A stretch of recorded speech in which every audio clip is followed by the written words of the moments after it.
दोस्तों, आज कहानी का शीर्षक है इश्क या रिस्क।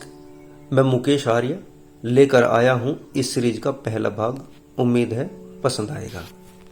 आजकल नौजवान लड़के लड़कियों का हॉटस्पॉट कहा जाने वाला साईं बाबा मंदिर। साईं बाबा मंदिर में आरती चल रही थी। सब लोग श्रद्धा में डूबे हुए थे। साईनाथ तेरे हजारों हाथ भजन की ध्वनि कानों में रस घोल रही थी। सभी साईं बाबा का गुणगान करते हुए खोए हुए थे। अचानक आरती करते करते पूजा के कंधे से किसी का कंधा टकराया तो पूजा का हल्का सा ध्यान भंग हुआ। उसने देखा एक बहुत खूबसूरत 22-23 साल का लड़का उसके बराबर में खड़ा होकर साईं बाबा की आरती में मग्न था। पूजा ने इस लड़के की ओर देखा तो मानो कुछ पल के लिए ठगी सी रह गई थी। उसके चेहरे की ओर देखती हुई एक गहरे बदन का सुंदर लड़का। पूजा का ध्यान एक फिर आरती की ओर गया और वह फिर से आरती में मग्न हो गई। सहसा पूजा की आंखें फिर खुली तो उसने पाया कि वह खूबसूरत लड़का तिरछी निगाहों से हल्की सी होठों पर मुस्कान लिए पूजा की ओर बड़े प्यार से देख रहा था। लेकिन जैसे ही पूजा ने उसको देखा, उसने झट से अपनी आंखें बंद करके आरती में मग्न हो गया। इस लड़के की यह सादगी देखकर मानो पूजा थमी सी रह गई थी। पता नहीं कोई जादू था इसमें या साईं बाबा की मेहर थी, जो एक नजर में देखते ही पूजा के मन को भा गया था। आरती समाप्त हुई। सब लोग प्रसाद लेते लेते संयोगवश पूजा और इस खूबसूरत लड़के के हाथ टकरा गए। एक अजीब बिजली सी कौंधी पूजा के मन में। ऐसा पहले कभी नहीं हुआ था। मात्र 17 साल की थी पूजा। अभी तो 12वीं के पेपर दे रही थी। पता नहीं यह पहली नजर का प्यार था या महज आकर्षण। वह कुछ समझ नहीं पा रही थी। उसके मन में तो बार बार ख्याल आ रहा था। वह बार बार सोचे जा रही थी कि मुझे क्या हो रहा है। यह खूबसूरत लड़का भी तो बार बार मुझे देख रहा है। लगता है मैंने पहले भी इसे कहीं देखा है। मन ही मन सोच रही थी पूजा कि अचानक उसको याद आया, अरे यह तो वही लड़का है जो पिछले बृहस्पतिवार को लाइन में मेरे पीछे खड़ा हुआ था, जब मैं पूजा करने के लिए लाइन में खड़ी हुई थी। और यह मेरे पीछे पीछे मेरे घर तक भी गया था। इसका मतलब इसके भी मन में मेरे लिए कुछ है। वैसे लड़का तो खूबसूरत है, मंदिर में आता है तो चाल चलन भी अच्छा ही होगा। इस तरह की बातें पूजा के मन में चल रही थी कि अचानक, क्या नाम है आपका, जान सकता हूं मैं? लड़का ने पूजा को कुछ घबराहट के साथ धीरे से कहा। पहले तो पूजा ने कुछ नहीं कहा और चुपचाप आगे चल दी। लड़का पूजा के पीछे पीछे चला और उसने फिर दोहराया, प्रयास किया, नहीं बताना तो कोई बात नहीं। वैसे मेरा नाम राहुल है, नाम तो सुना ही होगा, शाहरुख खान अंदाज में लड़के ने पूजा से कहा। राहुल की इस अदा पर तो मानो पूजा मर मिटी थी, लेकिन वह इतनी आसानी से अपना नाम नहीं बताना चाहती थी। क्यों बताऊं मैं आपको अपना नाम? क्या करोगे नाम जानकर? इतना कहकर हल्का सा मुस्कुराकर पूजा आगे बढ़ गई। पूजा का यह अंदाज देख राहुल की दीवानगी और बढ़ चुकी थी और पूजा की मुस्कुराहट के पीछे की हाँ का इशारा राहुल को मिल चुका था। अब तो राहुल के हौसले जैसे बढ़ गए थे। राहुल ने अपनी जेब से गुलाब का फूल निकाला और उसे पूजा को दिखाते हुए एक जगह रखकर मंदिर से चल दिया। पूजा ने पहले तो गुलाब के खूबसूरत फूल को देखा और फिर जाते हुए राहुल को देखा। जब तक राहुल जाता हुआ दिखाई बंद न हुआ तब तक तो पूजा ने फूल को छुआ भी नहीं। लेकिन जैसे ही राहुल आंखों से ओझल हुआ, पूजा ने इधर उधर देखा और फूल को उठा लिया। जैसे ही पूजा ने फूल को उठाया तो उसने पाया कि राहुल सामने उसे देख रहा है और मुस्कुरा रहा है। पूजा को थोड़ी झिझक हुई और वह शर्म के मारे वहां से दूसरी जगह जाकर खड़ी हो गई। अब तो राहुल भी पूजा के पास आकर खड़ा हो गया।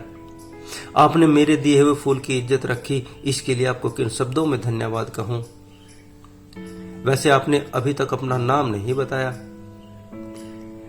मैं जानना चाहता हूं कि आपका प्यारा सा नाम क्या है। यदि आपको ऐतराज ना हो तो बता दीजिए, वरना सच कह रहा हूं, मैं आपको चुड़ैल, भूतनी या न जाने क्या क्या नाम से पुकारूंगा। इतना कहकर राहुल थोड़ा सा मुस्कुरा, अरे नहीं, इतनी खूबसूरत लड़की को कोई इतने गंदे नामों से कैसे बुला सकता है? मैं आपका नाम माधुरी दीक्षित रख दूंगा। वैसे भी आपकी शक्ल माधुरी दीक्षित से काफी मिलती जुलती है। तो ठीक है माधुरी जी। राहुल की बातें पूजा को बहुत अच्छी लग रही थी। वह मन ही मन सोच रही थी, कितना रोमांटिक लड़का है यह, कितनी प्यारी प्यारी बातें करता है, मुझे ऐसा ही तो लड़का चाहिए था। शायद यही है वह जिसका मैं इंतजार कर रही हूँ। हाँ, यही है मेरे सपनों का राजकुमार। बताइए ना, क्या नाम है आपका? एक आवाज आई। पूजा ने झट से बोल दिया, पूजा। राहुल को अपना नाम बताकर पूजा छटपटा सी गई। वह अभी इतनी आसानी से अपना नाम नहीं बताना चाहती थी, लेकिन अब तो बता दिया। पूजा मंदिर से निकली और अपने घर की ओर चल दी। पीछे पीछे राहुल भी अपनी बाइक लेकर चल दिया। आ जाइए ना, मैं आपको अपनी बाइक से छोड़ देता हूँ, राहुल ने बहुत रोमांटिक अंदाज में कहा। नहीं नहीं, मैं चली जाऊंगी, वैसे भी मेरा घर नजदीक ही है, कोई देख लेगा तो मुसीबत हो जाएगी। आप जाओ, मेरे पीछे मत आओ। कोई मुसीबत नहीं होगी, बैठो, मैं आपको घर छोड़ देता हूं, राहुल ने फिर कहा। प्लीज आप चले जाइए, कोई देख लेगा तो सच में मुसीबत हो जाएगी, पूजा ने विनती करते हुए राहुल से कहा। एक वायदे के साथ, कल मिलोगी ना यही मंदिर में?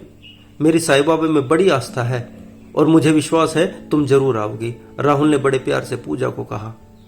ठीक है बाबा, जरूर आऊंगी, अब जाओ भी, पूजा ने कल मिलने का वायदा करके राहुल को भेज दिया।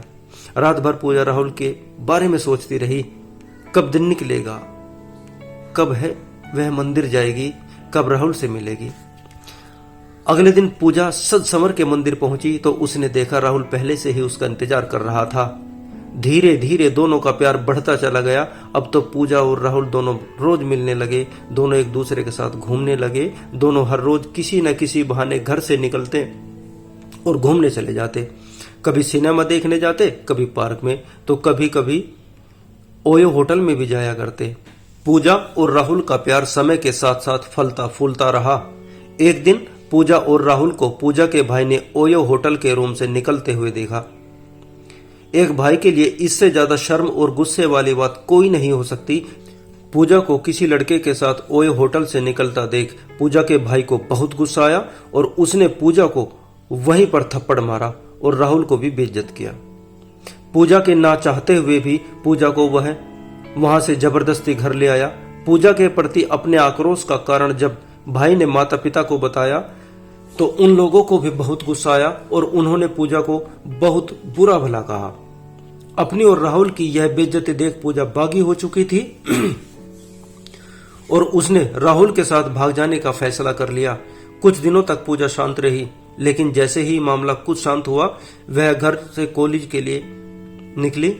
हर रोज की तरह पूजा आज समय से घर नहीं आई। घर वालों को पूजा की राह देखते देखते शाम हो गई। दिन ढल चुका था और धीरे धीरे अंधेरा गहराता जा रहा था। पूजा को घर न लौटकर सभी के लिए परेशानी का सबब बन चुका था। सभी को फिक्र हो रही थी कि पूजा अब घर क्यों नहीं पहुंची। रात बहुत हो चुकी थी। पूजा की सारी फ्रेंड्स के घर फोन किया गया, उसके कॉलेज में भी उसे ढूंढा गया, लेकिन पूजा का कहीं कोई पता नहीं चला। अब तो पूरे परिवार के पैरों के नीचे से जमीन खिसक चुकी थी। जवान बेटी घर वापस नहीं लौटी। तरह तरह के ख्याल मन में आ रहे थे। घर के सभी सदस्य बहुत परेशान थे। अरे कोई थाने में रिपोर्ट करो, दादाजी ने कांपती हुई आवाज में कहा। अभी कुछ देर और राह देख लेते हैं बाबूजी, अपनी किसी सहेली के साथ या मूवी देखने गई होगी या फिर मॉल में शॉपिंग करने के लिए चली गई होगी। अभी एकदम से पुलिस में रिपोर्ट कर देंगे तो घर की बहुत बदनामी होगी बाबूजी, पूजा के पिताजी ने धीमी आवाज से कहा। आपको क्या लगता है पिताजी, क्या पूजा वापस आएगी? नहीं, वह अब कभी वापस नहीं आएगी। वो उस हराम के साथ चली गई है, वह हम सब की नाक काट के चली गई है पिताजी, पूजा के भाई ने गुस्से में चिल्लाते हुए कहा। शर्म नहीं आती तुझे नालायक, अपनी बहन के बारे में इस तरह की बातें करते हुए? अब एक लफ्ज भी मुंह से निकाला तो तेरी जबान खींच लूंगी नालायक, मां ने बेटे को डांटते हुए आक्रोशित होकर कहा। नहीं पार्वती, यह ठीक कह रहा है, अब हमारे पास पुलिस को इत्तला करने के सिवाय कोई चारा नहीं बचा। पूजा घर छोड़कर जा चुकी है। मैंने तो पहले ही कहा था कि लड़की की जात है, इसको ज्यादा पढ़ा लिखा कर सर पर मत चढ़ाओ, किसी दिन कहीं बोलने लायक नहीं छोड़ेगी। लेकिन इस घर में मेरी सुनता ही कौन है? अब भुगतो। अरे अब क्या सोच रहे हो, जल्दी चलो, पुलिस स्टेशन चलते हैं, दादी ने रोते हुए कहा। पूजा के पिताजी ने पुलिस को फोन करके पूजा के घर न लौटने की सूचना दे दी। जवान लड़की की गुमशुदगी की रिपोर्ट होते ही पुलिस भी हरकत में आ गई। शहर में चारों ओर पुलिस की गाड़ियां पूजा को खोजने लगी। पूजा की मम्मी, पापा, दादी, दादा, भाई एवं सभी रिश्तेदार पूजा को लेकर बहुत परेशान थे। एक तरफ पूजा के रिश्तेदार परेशान थे तो दूसरी तरफ पुलिस भी पूजा को तलाश करने में जुटी हुई थी। लेकिन उधर तो माहौल ही कुछ और था। राहुल पूजा को लेकर अपने घर यूपी के अलीगढ़ में पहुंच जाता है। जैसे ही पूजा राहुल के घर पहुंचती है तो वह चौंक जाती है, क्योंकि यह घर राहुल का नहीं था, यह तो कोई मुस्लिम परिवार था। मुझे यहाँ क्यों लेकर आए हो राहुल? मुझे नहीं रहना यहाँ, मुझे अपने घर लेकर चलो। यह लोग तो मुस्लिम हैं, मैं यहाँ एक दिन भी नहीं रहूंगी, मुझे अपने साथ अपने घर लेकर चलो, पूजा ने राहुल से कहा।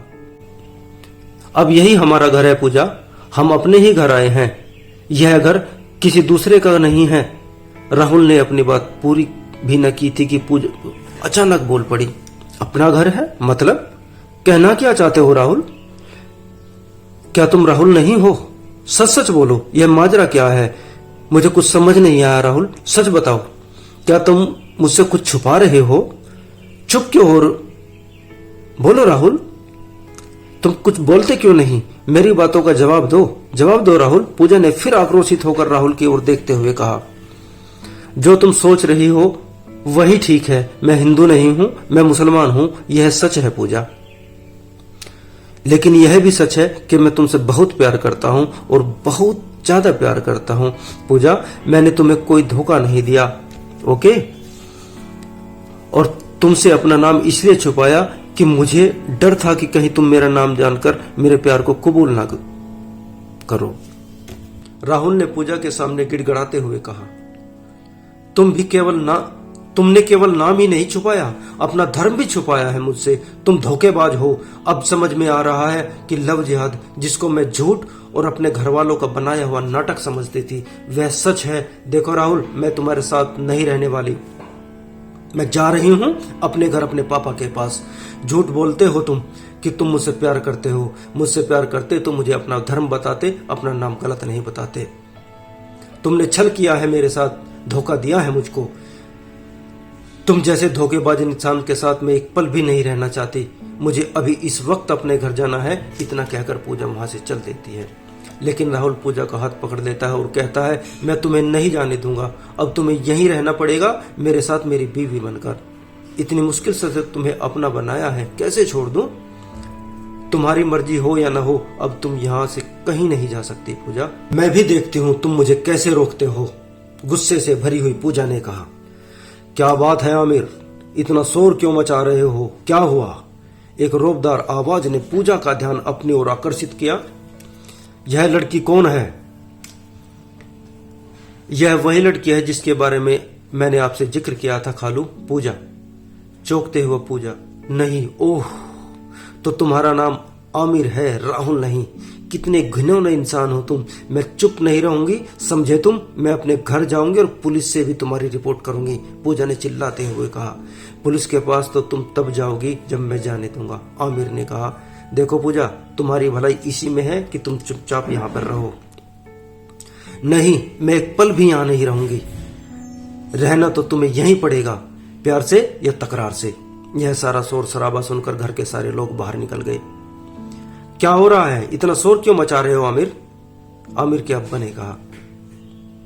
और यह लड़की कौन है? कोई नहीं अब्बू, तुम इस चक्कर में मत पड़ो, आमिर ने अपने अब्बू को डांटते हुए कहा। क्यों ना पड़ू? आखिर मुझे भी तो पता होना चाहिए कि मेरे घर में हो क्या रहा है। कुछ नहीं हो रहा भाईजान, आप अंदर जाइए, आमिर के खालू ने आमिर के अब्बा को डांटते हुए कहा। क्यों अंदर जाएं? हम ऐसा नहीं होने देंगे अपने घर में। अरे जालिमी, अल्लाह से डरो। वह ऊपर आसमान पे बैठा सब देख रहा है। इस बच्ची को इसके घर छोड़ा आमिर? तू पहले ही शादीशुदा है, फिर क्यों इस लड़की को लेकर आया अपने साथ, इसकी भी जिंदगी बर्बाद करने के लिए? आमिर की अम्मी की बात सुनकर पूजा आमिर के ऊपर टूट पड़ती है। मैंने तुमसे ज्यादा नीच इंसान अपनी जिंदगी में नहीं देखा, कमीने कहीं के। पूजा ने आमिर को कई थप्पड़ भी जड़ दिए, लेकिन आमिर और उसके चाचा के आगे पूजा का वश न चला। दोनों ने मिलकर पूजा की पिटाई भी की और उसको अंदर कमरे में बंद कर दिया। और घर वालों को सख्त हिदायत दी कि यदि किसी ने इसकी सहायता करने की कोशिश की तो उसे जान से मार दिया जाएगा। आमिर का चाचा और आमिर दोनों ने पूजा का रात भर शोषण किया। मौका पाकर रात के अंधेरे में पूजा घर से भाग गई। जैसे तैसे करके पूजा पुलिस स्टेशन पहुंची और उसने जाकर पुलिस को अपनी आप बीती सुनाई। पूजा का बयान सुन पुलिस तुरंत हरकत में आई और उसने आमिर तथा उसके चाचा को धर दबोचा तथा पूजा को उसके माँ बाप को सौंप दिया गया। क्योंकि यूपी की सरकार सख्त है, इसलिए आमिर और उसके चाचा दोनों को जल्द ही सजा हो गई। लेकिन हर जगह ऐसा नहीं होता। जाने कितनी सारी लड़कियां लव जिहाद की शिकार बनाई जाती हैं और सभी पूजा की तरह खुशनसीब नहीं होती, जो जीवित रह जाती है या अपने घर वापस आ जाती हैं। पूरे देश में लव जिहाद की अनेक घटनाएं घट रही हैं, लेकिन जरूरत है इन पर रोक लगाने की। कुछ धर्म के ठेकेदारों ने प्यार को जिहाद बना दिया और भोले भाले मासूमों को इसका शिकार बनाते हैं। आइए हम सभी इसका विरोध करें, इस घृणा कृत्य का विरोध करें। कहानी कैसी लगी दोस्तों, कमेंट बॉक्स में जरूर बताइएगा। बहुत जल्द मिलते हैं इश्क रिस्क के दूसरे भाग के साथ। बहुत बहुत धन्यवाद।